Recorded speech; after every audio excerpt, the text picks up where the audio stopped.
Les imagitateurs du JDR présentent.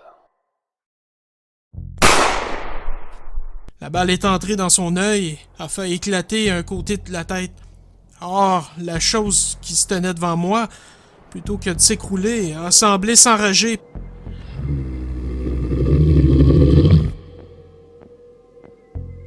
L'aventure que vous allez entendre provient du recueil « Dans le nid du mal », une campagne de jeu de rôle en solo fortement inspirée des livres dont vous êtes le héros, que nous vous livrons à la manière d'un spectacle en accord avec l'auteur du livre ainsi que son éditeur.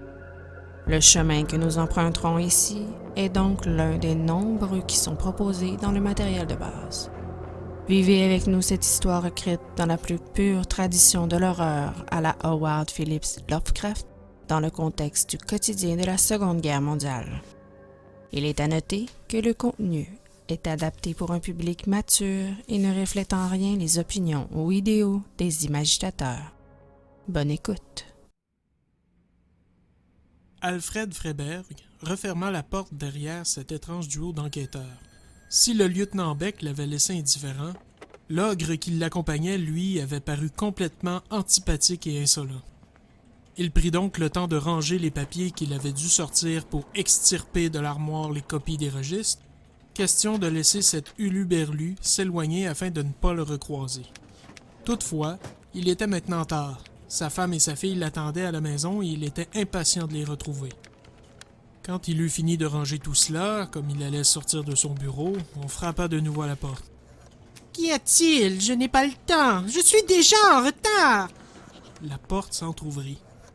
« Monsieur Freiberg, excusez-moi de vous déranger. » L'homme qui était là était l'agent qui avait dit reconnaître Hammerstein. « Qu'y a-t-il? » Je voulais simplement vous dire que le géant qui vient de sortir, je l'ai déjà vu. Si je me souviens bien, il était à la gare le soir où Jung a été assassiné. Vous savez, monsieur, un homme de cette taille, avec le visage à moitié brûlé et une voix aussi creuse, ça se remarque et ça ne s'oublie pas. Qu'est-ce que tout cela signifie?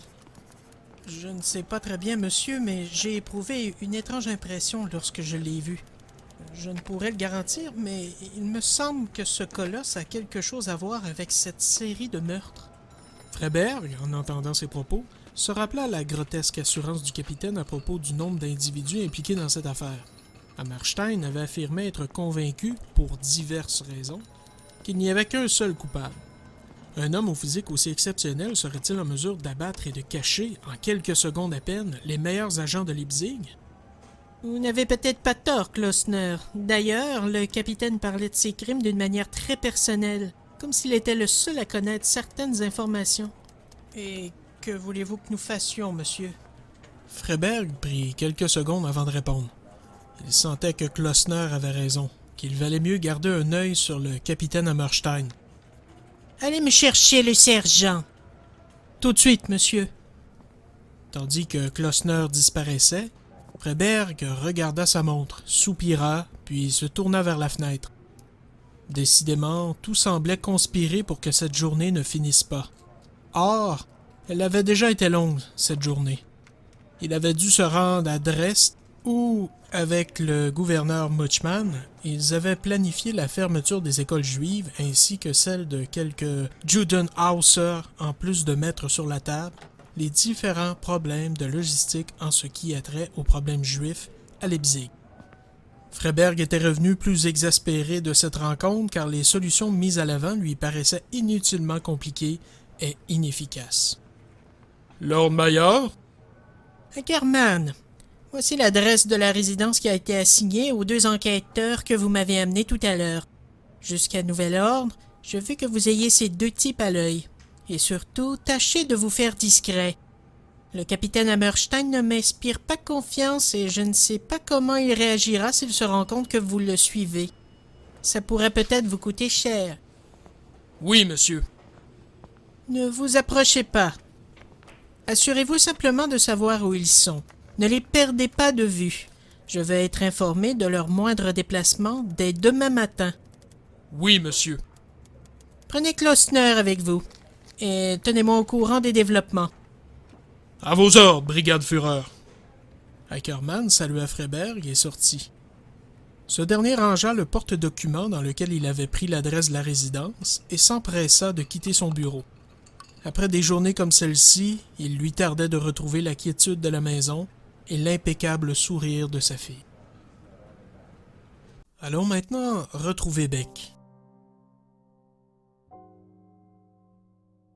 Notre logis n'était pas très grand, mais tout de même somptueux. Cela devait avoir été construit quelque part au 18e siècle. Par contre, son architecture résolument baroque lui conférait un air lugubre et austère. J'ai présumé qu'il s'agissait d'une demeure qui avait appartenu à une famille juive ou à une famille de capitalistes aisés qui, pour diverses raisons, constituait une menace pour le Reich. Après avoir fait un rapide tour de l'endroit, Hammerstein m'a montré le grand escalier richement orné. Une série de courtes colonnes superbement travaillées servait de garde-corps, puis il est disparu. J'ai d'abord déposé mes bagages dans la chambre au rez-de-chaussée, puis je me suis rendu à la cuisine, où je n'ai trouvé que des sardines, quelques pommes de terre encore mangeables et un pain un peu dur. J'ai été étonné de voir que la Gestapo nous avait envoyés ici sans songer à garnir un peu les armoires. Il faudrait en parler aux brigades Führer. Le capitaine est redescendu assez rapidement et m'a informé qu'il fallait faire le tour du quartier afin de connaître un peu le coin. Nous étions dans le quartier administratif, mais nous étions aussi en plein centre du périmètre tracé en rouge sur la carte de Leipzig. Je lui ai d'ailleurs demandé de me laisser cette dernière ainsi que les photos des cadavres afin que je puisse les observer davantage. Sans dire un mot, il est remonté à sa chambre et a redescendu avec sa petite valise de cuir qu'il a ouverte avant de me jeter une enveloppe. Il referma aussitôt la valise, rangea la clé dans sa poche et sortit en fermant la porte lourdement derrière lui. Dès que la porte fut close, j'ai ouvert la carte sur la massive table de chêne qui meublait la salle à dîner. J'ai également sorti les photos des cadavres que j'ai disposées rapidement sur la table. Soudain, une pensée me vint. Comme j'étais pris pour travailler avec un coéquipier dont je me méfiais grandement, j'ai eu l'intuition qu'il n'y aurait pas de meilleur moment pour connaître davantage ce type qui se prenait pour un titan. J'ai donc jeté un œil à la fenêtre pour m'assurer qu'Hammerstein s'était effectivement éloigné avant de verrouiller la porte. J'ai regardé la valise. Je n'ai pas eu de difficulté à déverrouiller la valise du capitaine. Dans celle-ci, outre quelques vêtements, j'ai été assez surpris de trouver 2 grenades, un P-08, 2 chargeurs et un couteau de 6 pouces dont la lame émoussée semblait avoir servi plus d'une fois. Même s'il était évident qu'il s'agissait d'une bien mauvaise idée, je me suis emparé d'une grenade. Hammerstein allait assurément m'accuser de vol et, avouons-le, il n'aurait pas tort, mais il était imprudent de ne pas être armé. J'ai également pris le P-08. Maintenant, à n'en pas douter, je devrais être constamment sur mes gardes.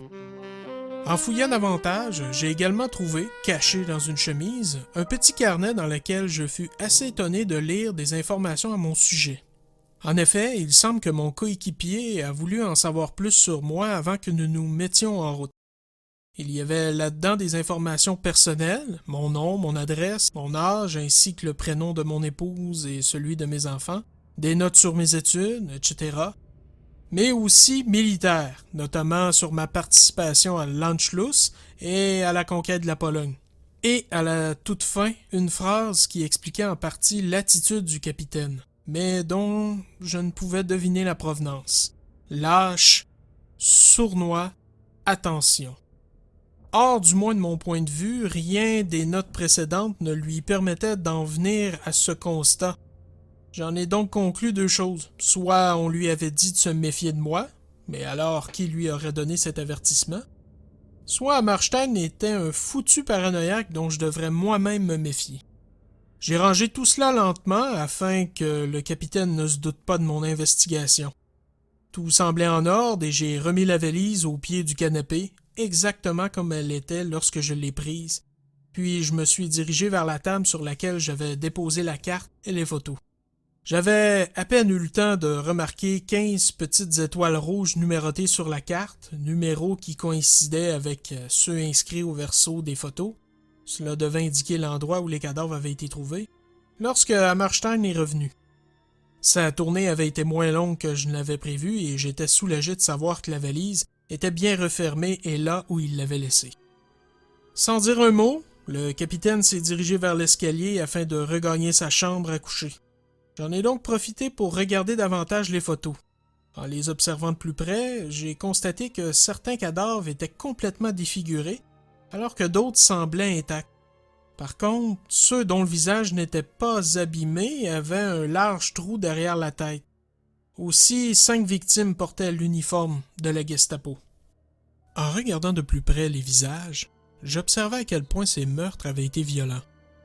Les orbites étaient sombres et creuses, les mâchoires semblaient avoir été disloquées, l'un des cadavres n'avait carrément plus de maxillaire inférieur, et le nez et les oreilles avaient également été horriblement perforés.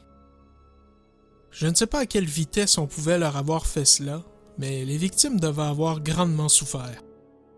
En observant une photo sur laquelle le cadavre était nu, on ne sait pourquoi, mais quelques-uns avaient été retrouvés dans cet état sur les lieux du crime, et particulièrement défigurés, le maxillaire inférieur pendait à gauche du visage, je constatais que celui-ci semblait aussi costaud qu'Hammerstein. De plus, je ne pus m'empêcher de trouver certaines ressemblances entre ce qui restait de ce visage et l'air grognard de mon équipier.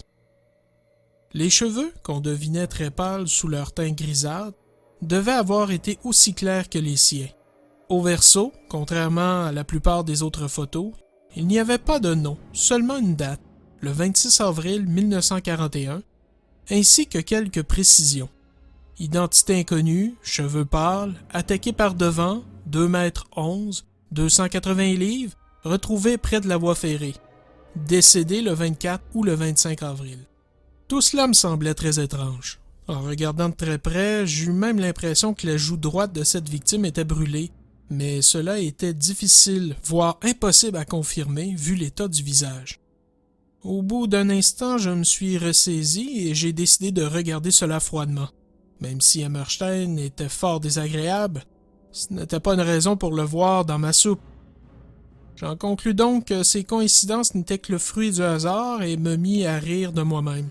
« Capitaine, vous ne m'aviez pas dit... » Soudainement, j'eus le souffle littéralement coupé, comme si je venais de recevoir un puissant coup de poing en plein diaphragme. Le cadavre n'avait pas d'auriculaire à la main droite. « Qu'est-ce qui vous amuse, lieutenant? » Effaré, je cherchais avec empressement la photo du sergent Jung, l'homme assassiné sous les yeux d'Hammerstein. Sur celle-ci était inscrite une date, le 24 avril. Hammerstein descendit l'escalier et s'approcha de la table, mais remarqua que je me braquais, que je reculais. Le capitaine se pencha sur la photo et l'observa de longues secondes, avant de la laisser tomber. Il se prit alors la tête et échappa un son rauque à glacer le sang, comme le hurlement d'un homme qu'on torturait au fond d'une grotte.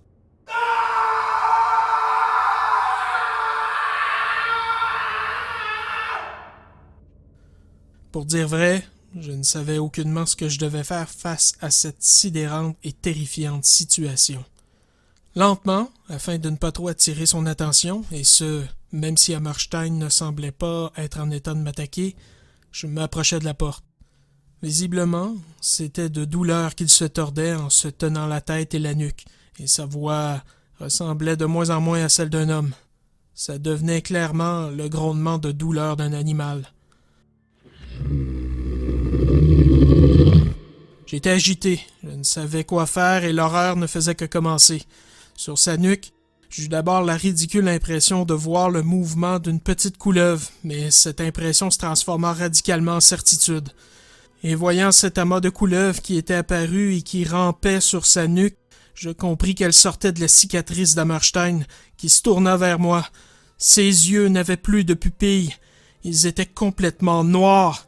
Sa peau semblait s'être desséchée à un tel point que j'avais l'impression qu'elle devenait sable, qu'elle pourrait se désagréger, qu'Hammerstein pourrait s'effriter et ne devenir qu'un minuscule tas de poussière dans la cuisine. Ce n'est cependant pas ce qui arriva. En me regardant de ce regard atrocement vide et obscur, le capitaine gronda, et les couleuvres autour de sa tête s'étiraient dans ma direction, en sifflant. J'ai alors sorti mon P-38 et tiré sur Hammerstein. Il l'ai atteint en pleine poitrine, directement dans le cœur. Mais l'anxiété que je ressentais à l'idée d'abattre cet étrange coéquipier que Heinrich Müller lui-même m'avait affecté a rapidement fait place à une angoisse paralysante qui m'a presque fait vomir. En effet, cette chose n'a pas bronché le moindrement du monde lorsque le projectile de mon arme lui a percé la cage thoracique. Pire encore, elle a semblé se fâcher lorsque j'ai tiré une deuxième, puis une troisième et même une quatrième fois dans la poitrine, avant de l'atteindre en plein visage.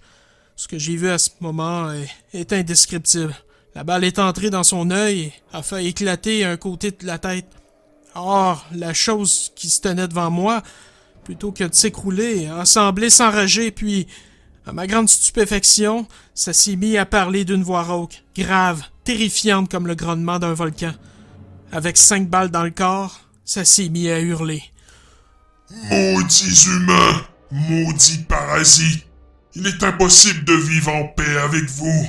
Je vais vous massacrer. Je vais tous vous massacrer. Moi et mes sœurs vous éliminerons un à un et retrouverons notre tranquillité. Maudits humains! À ce moment, le monstre a fait un geste vif dans ma direction, mais il me restait 3 coups dans mon pistolet et je les ai tirés en visant les genoux. Même si, pendant qu'il hurlait, je voyais le visage du monstre se refaire, comme on refait un château de sable un peu piétiné, je me suis dit que si je détruisais les genoux, il serait forcément ralenti. Et c'est exactement ce qui s'est produit. Quand ces 2 genoux ont éclaté l'un après l'autre, le monstre est tombé sur le sol, sans douleur, mais dans un effroyable grognement de colère. Voyant que ça bougeait encore, que ça semblait se reconstruire, les genoux à une vitesse ahurissante, je suis sorti de cet endroit en courant de toutes mes forces, parce que si ça se remettait sur pied et que ça m'attrapait, je donnais pas cher de ma peau.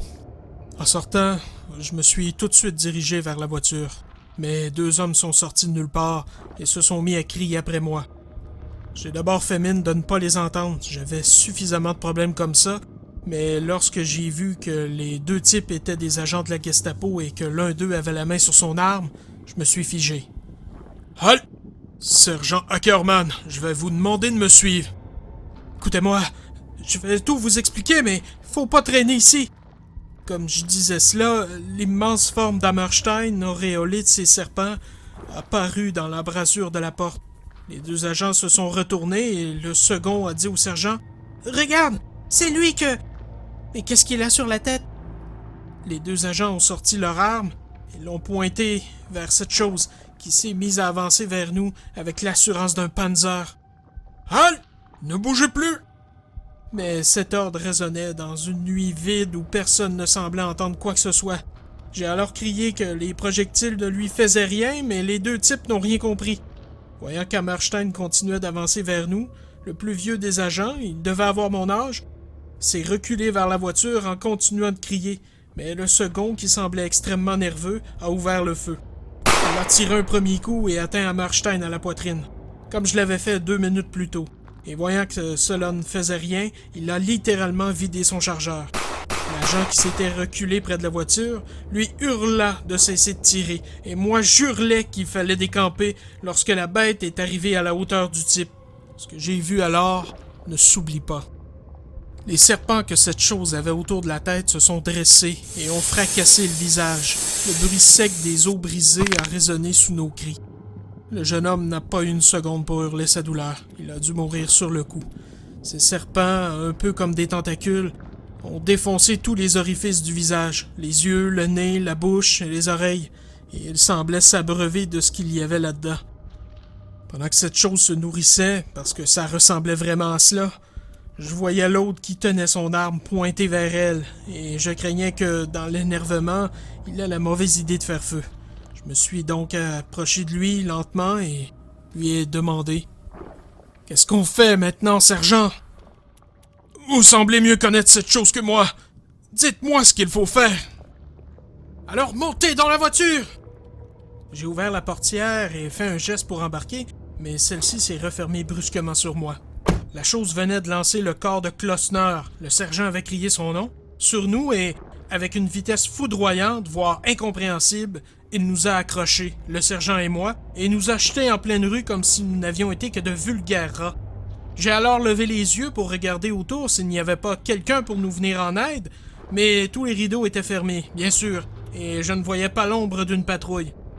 Je me suis donc tourné vers celui qui, par la force des choses, n'était plus mon opposant mais mon allié, et j'ai tout juste eu le temps de lui dire de jeter son arme avant que la chose ne soit sur nous. Celle-ci, en s'approchant, avait rapetissé. La stature colossale d'Hammerstein avait fondu. La brûlure sur le visage était cicatrisée et les serpents avaient disparu. En se tournant vers elle, mon coéquipier s'est agité et s'est mis à hurler. Et pour cause. Ce qui se tenait devant nous était identique à tout point à Klosner. « Klosner! Qu'avez-vous fait à Klosner? » Klosner s'est alors penché sur nous. Un serpent apparut sur sa nuque et s'est approché du visage du sergent. Il me semble que vous feriez une belle paire de borgnes, vous deux. Vous ne trouvez pas, Ackerman? 2 borgnes, c'est comme une seule tête. Cette voix était celle de Klosner. J'étais effaré. Par contre, je comprenais que cette chose, si horrible soit-elle, était dotée d'une certaine intelligence et qu'il était donc possible, peut-être, de discuter avec elle. « Arrêtez! Ne lui faites pas ça! Arrêtez! » Klosner s'est tourné vers moi. Tu veux peut-être que je prenne celui qui te reste? Écoutez, je ne sais pas ce que vous êtes ni ce que vous voulez, mais dites-le moi et je ferai ce que je peux pour vous aider. Parce que tu crois que j'ai besoin d'aide? Regardez-vous. Je pourrais vous vider tous les deux de votre cervelle sans que vous ne puissiez faire quoi que ce soit. Ce n'est pas moi qui ai besoin d'aide, Beck. Cette chose, même si elle avait complètement changé de corps, se rappelait mon nom. Il y avait donc quelque part là-dedans un cerveau qui ne changeait pas, mais ce cerveau, je présumais l'avoir endommagé en faisant exploser le visage d'Hammerstein. Néanmoins, il fallait vite trouver une solution, parce que je ne savais pas du tout combien de temps ce serpent qui lorgnait nos visages allait attendre avant de s'enfoncer dans l'un de nos yeux. Si vous nous tuez, vous aurez la Gestapo et la Wehrmacht sur le dos. Vous ne gagnerez rien. Dites-moi simplement ce que vous voulez, et je vous l'aurai. Ce que je veux, c'est la paix, la fin des menaces, des coups de feu, des bombardements, de l'horreur. Nous sommes ici depuis bien plus longtemps que vous, et plus le temps passe, plus vous êtes bruyants, violents, odieux. Il est devenu impossible pour nous de passer inaperçus comme nous l'avons fait pendant des milliers d'années. Vous êtes maintenant partout avec cette prétention que tout vous appartient et que vous avez tous les droits. Tous ceux qui sont morts depuis quelques mois sont des gens qui ont voulu s'en prendre à nous. Peu importe le visage que nous prenons, nous sommes menacés ou attaqués. Vous dites nous? Vous n'êtes donc pas seul? Non, je ne suis pas seul, mais nous avons tous le même problème.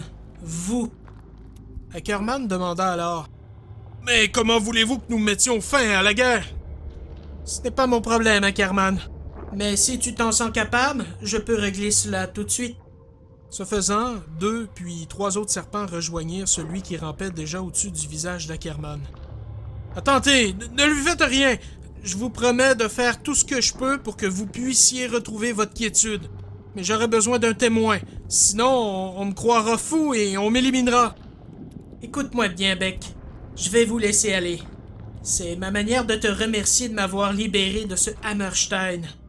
Mais je veux que vous parliez de moi.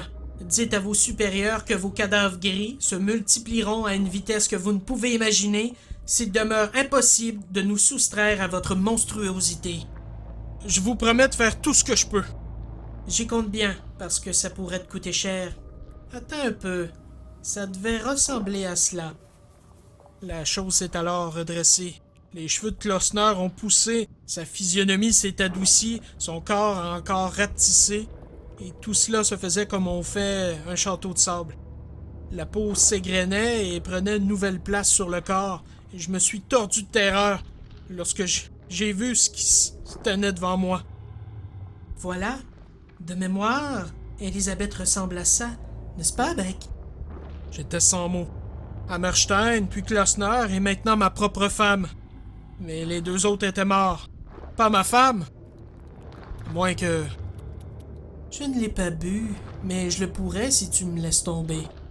Et tant qu'à faire un détour par Berlin, je pourrais aussi boire Nicolas et Aïda.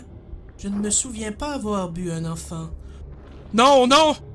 Ne leur faites rien. Je vous promets de faire tout ce que je peux pour qu'on ne vous ennuie plus. Ça vaudrait mieux pour toi et pour les tiens. Et dans un geste qui relevait de la fantasmagorie, ce corps qui avait la forme d'Élisabeth se noircit, puis se défie en plusieurs morceaux. Et c'est finalement un groupe de corneilles qui s'éleva au-dessus de nous.